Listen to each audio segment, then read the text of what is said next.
Cycling Without Age Scotland, now known as CWAS, celebrated the 2025 United Nations International Day for Older Persons with a landmark event. Undeterred by less than friendly weather, CWAS launched its first ever chapter, or branch, in conjunction with a military-related organisation, Scottish Veterans Residences. Based at its Edinburgh centre, which provides housing support for up to 86 homeless or vulnerable veterans of all ages, this new CWAS chapter will serve residents, their families and the larger Edinburgh community, with some residents and staff training to become Trishaw pilots. Guest of honour was Graham Day, MSP, Minister for Parliamentary Business and Veterans, who put this very special event into context. I think it's important for two reasons. I think there's a symbolism about it, but there's also the kind of practical element.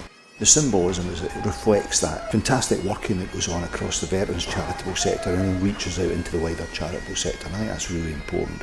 But I think also the practical side of it. I've been involved with CWAS for 7 or 8 years now. I've seen it grow, and I think it's lovely that it's now reached out into this locality and to engage with the veterans community. I think people will get a lot of enjoyment out of it, and that's not just those who receive the service, but also those who deliver it, because that's one of the things that's always struck me about this organisation. The drivers, the volunteers, get as much out of it as the recipients of the service. I always hoped it would reach out into my own constituency, but you're never sure if that will happen. And now I'm pleased to say that we have the organisation operating both in the towns of Montefieth and Carnoustie, and it gives a great deal of pleasure to older people in our communities. And of course, Scottish Veterans Residences is well known in the veterans community for the fantastic work it does. I see it myself every day when I'm walking down the mile to get to work, and it's great that the two organisations have come together. So on this International Day for Older Persons, what do you believe should be our key thoughts?